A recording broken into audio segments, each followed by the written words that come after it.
आप जो कई देशों में गए थे, अभी साउथ अफ्रीका भी गए थे, वहां से किस तरह का रिस्पांस मिला? सबसे ज्यादा लोगों में क्या जानने की उत्सुकता थी? क्या वो चाहते थे कि मध्य प्रदेश में क्या हम देखना चाहते हैं ताकि निवेश करें? एक तो मध्य प्रदेश को जानना चाहते थे। सच बात यह है कि अगर देखें तो मध्य प्रदेश की संभावनाओं को जितना प्रमोट करना चाहिए था, जितना दुनिया को बताना चाहिए था, शायद बीच में हम बता नहीं पाए। तो मध्य प्रदेश को जानने की और विशेषकर मध्य प्रदेश की खेती को जानने की, हर एक ये पूछता था कि 24.99% ग्रोथ रेट एग्रीकल्चर में, ये कैसे?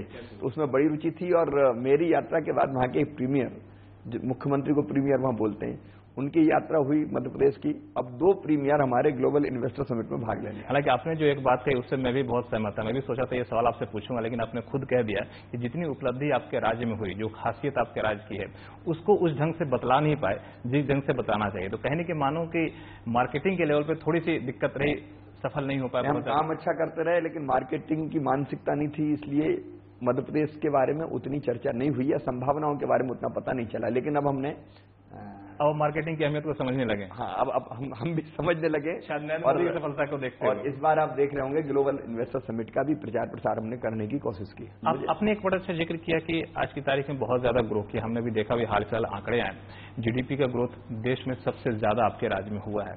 लेकिन इस ग्रोथ में एक जो दिक्कत मुझे दिख पा रही है वो ये कि सारा सेक्टर तो ग्रो किया, लेकिन जो रॉ मटेरियल के रूप में प्रचुर मात्रा में आपके यहाँ पाया जाता है, इंफ्रास्ट्रक्चर है, उतना बड़ा मैन पावर है, इसके बावजूद इंडस्ट्रियल ग्रोथ बहुत कम रहा है। यहां तक कि 2009 के सबसे निचले स्तर पहुंच चुका है। इसके पीछे क्या वजह मानते हैं? देखिए, इंडस्ट्रियल ग्रोथ मध्य प्रदेश की 9% है। अगर देश की इंडस्ट्रियल ग्रोथ से हमारा तुलना आप करेंगे तो दुगनी है हमारी, क्योंकि देश की जो इंडस्ट्रियल ग्रोथ रेट है वो 5% के नीचे ही है। तो उन अर्थों में अगर देखा जाए तो मध्य प्रदेश की इंडस्ट्रियल ग्रोथ भी काफी अच्छी है। और मुझे बताती हुई खुशी है कि 2012 में जो ग्लोबल इन्वेस्टर समिट हमने किया था, तब से लेके 2014 तक, इन 2 सालों में 1,25,000 करोड़ का निवेश मध्य प्रदेश में हुआ है, जो मैं समझता हूं कि वैसी परिस्थिति में जब देश में निराशा का वातावरण था, एक बड़ी उपलब्धि है। इसलिए उस क्षेत्र में भी हम आगे बढ़े, लेकिन काफी संभावनाएं और तेजी से आगे बढ़ने की। इंडस्ट्री को सबसे ज्यादा क्या चाहिए? लागत भले ही ज्यादा हो, इंटरेस्ट रेट ज्यादा देने को तैयार है, लेकिन ईज ऑफ डूइंग बिजनेस हमें चाहिए किसी भी राज्य में काम करने के लिए। उसके तरफ केंद्र सरकार ने भी काफी पहल की है। तो इस सिंगल विंडो सिस्टम के अलावा और सारी मंजूरी लेने के लिए या फिर दूसरी दिक्कतें जो थी, वहां पे आपको सबसे ज्यादा चुनौती कहां दिख रही है जिसको आप ठीक करना चाहेंगे अगले 5 साल में, 4 साल में? देखिए, सबसे बड़ी चुनौती होती है तो फॉरेस्ट इन्वायरमेंटल क्लियरेंस ही होती है। और मैं मानता हूं कि भारत सरकार अब प्रोएक्टिव है और इसलिए जो दिक्कत आती थी वो दिक्कत समाप्त होगी। मध्य प्रदेश में जहां तक क्लियरेंस का सवाल है वो हम अपने आप तेजी से करेंगे। मध्य प्रदेश में तेजी से करेंगे। लेकिन जमीन अधिग्रहण एक कानून है जिसको पिछली सरकार ने पारित किया था और कई राज्यों ने इसका विरोध भी किया है, कहा कि आप इसको बदलिए नहीं तो इंडस्ट्री यहाँ आना बंद कर देगी हमारे यहाँ। आप जमीन अधिग्रहण के जो कानून जो पिछली सरकार ने पारित किया था उसको लेकर क्या रहा रहे थे? आपको भी लगता है कुछ अलग है? हमने मध्य प्रदेश में 20,000 हेक्टेयर का तो लैंड बैंक बना रखा है। वो सारी गवर्नमेंट जमीन है, हमको अधिग्रहित करनी नहीं पड़ेगी। हमारी कोशिश ये है कि कृषि योग्य भूमि को अधिग्रहित करने की एक्वायर करने की नौबत ही ना आए। दूसरा, अगर इसके बाद भी एक्वायर करने की स्थिति बनती है तो हमने एक ऐसा मॉडल बनाया कि जिसमें डेवलप्ड लैंड का एक हिस्सा हम किसान को देंगे, जिससे जमीन की कीमत से कई गुना ज्यादा प्रॉफिट उसको होगा। जैसे इंदौर में सुपर कॉरिडोर में जो IT कंपनी जा रही है और बाकी इंस्टीट्यूशंस आ रहे हैं, उनको हमने इसी मॉडल पर जमीन दी कि डेवलप करके किसान को एक हिस्सा दे देंगे तो उसको जो जमीन की कीमत उससे कई गुना ज्यादा मिलेगा। तो वो प्रसन्नता और आनंद के साथ फिर उसको जब खुद दिखता है कि मेरा भी फायदा, तो वो जमीन देने का काम करता है। और इसलिए हमारा अपना मानना है कि अधिग्रहण जबरदस्ती के बजाय, देखिए कई मामलों में जरूरत पड़ेगी कि आपको लैंड एक्वायर करनी पड़ेगी। एक्वायर करनी पड़ेगी तो दृष्टिकोण आपका संतुलित होगा, किसान को घाटा नहीं होना चाहिए, लेकिन वो ऐसा भी नहीं होना चाहिए कि इन्वेस्टर की पकड़ से दूर चला जाए। तो एक संतुलित अप्रोच। लेकिन क्या आप जमीन अधिग्रहण के मौजूदा कानून में बदलाव चाहते हैं कि जो मौजूदा कानून उसके साथ ही केंद्र सरकार भी विचार कर रही है, बाकी राज्यों से परामर्श कर रही है। आपने ये मांग हमने मांग नहीं की। हम लोगों का ये कहना है किसान को पूरा दाम मिलना ही चाहिए, लेकिन कुल मिला के दृष्टिकोण संतुलित होना चाहिए। एक जो और बात है वो बेरोजगारी को लेकर के।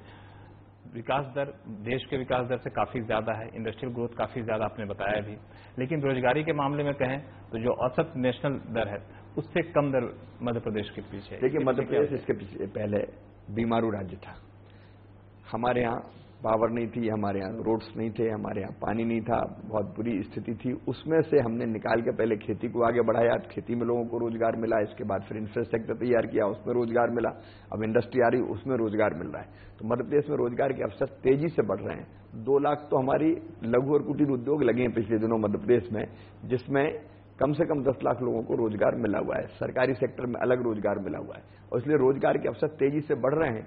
और इंडस्ट्री को लाने का जो मूल मकसद है, एक बड़ा कारण जिसको हम कह सकते हैं, वो हमारे नौजवानों को रोजगार देना है। रोजगार देना एक जो चीज है, वो आपका प्रोडक्शन काफी ज्यादा हो, जो आप दावा कर रहे हैं, इंडस्ट्री अगर आ जाती है और आ भी रही है तो उत्पादन काफी ज्यादा होगा, खपत के दूसरे राज्यों में जाना होगा।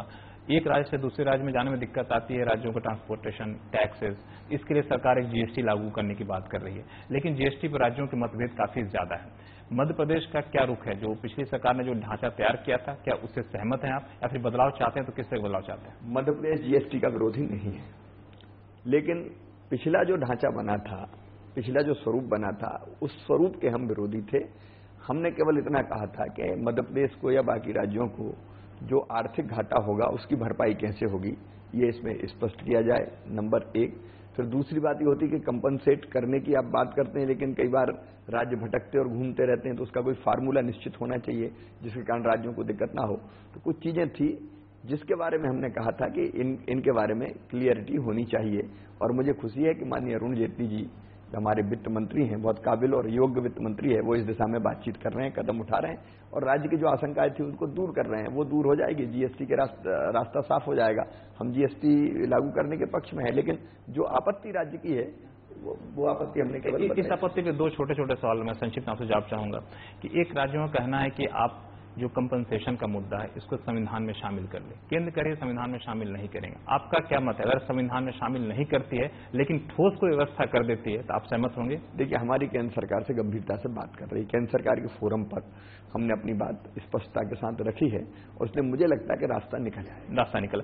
दूसरी चीज, जो आपका जो ग्रोथ हुआ है, ग्रोथ में सबसे बड़ा भागीदार एग्रीकल्चर सेक्टर रहा है, 20% से ज्यादा, और दुनिया में सबसे ज्यादा ग्रोथ कृषि क्षेत्र में देखने को आपको मिला है। आपके राजस्व का एक बड़ा हिस्सा कृषि क्षेत्र से आता है। जीएसटी लागू होगा तो इस हिस्से में कटौती की संभावना काफी ज्यादा दिख रही है, इसको कैसे भरपाई करेंगे? नहीं, हमने वही बात केंद्र सरकार से की है कि राज्यों को इससे नुकसान कितना होगा, राज्य सरकार को रेवेन्यू लॉस कितना होगा, नुकसान कितना होगा, और उसकी भरपाई कैसे होगी, तो उस पर विचार विमर्श चल रहा है। इस बार 2012 के मुकाबले कितने ज्यादा निवेश की उम्मीद कर रहे हैं इस ग्लोबल इन्वेस्टर समिट से? इसमें कोई आंकड़ों पे हम नहीं जा रहे, हम तो लगातार। कुछ लक्ष्य रखा आपने? नहीं, कोई टारगेट नहीं। ये किया है कि एमओयू पे कम ध्यान देंगे, ज्यादा पैसे आए? हम लोगों ने ध्यान देंगे, ये तय किया है कि एमओयू फोकस नहीं करेंगे। एमओयू फोकस जब करते हैं तो ध्यान एक ही तरफ जाता है कि एमओयू और कौन कर ले, कैसे ज्यादा हो जाए, और उसमें कई बार फिर ऐसे एमओयू जो बहुत गंभीर नहीं होते वो भी हो जाते हैं, इसलिए फोकस उस पर नहीं रहेगा। When we return, Commerce, Industry and Employment Minister of Madhya Pradesh, Yashodhara Raje Scindia, and Principal Secretary of Commerce and Industries, Mohammad Suleiman, give us their stance on the need for putting Madhya Pradesh on the global map. उद्योगपतियों को भी हमने invite किया है कि आप हमारे sectoral presentations में आके रुचि लें कि आप भी मध्य प्रदेश के जो आज ऐतिहासिक बढ़त हो रही है उसमें आप भी भागीदार बने। इस ग्लोबल इन्वेस्टर समिट के माध्यम से हम ये प्रयास कर रहे हैं कि जो हमारे बिजनेस हाउसेज हैं उनको B2B इंटरेक्शन की अपॉर्चुनिटी मिले, जो लोग पहले से मध्य प्रदेश में काम कर रहे हैं।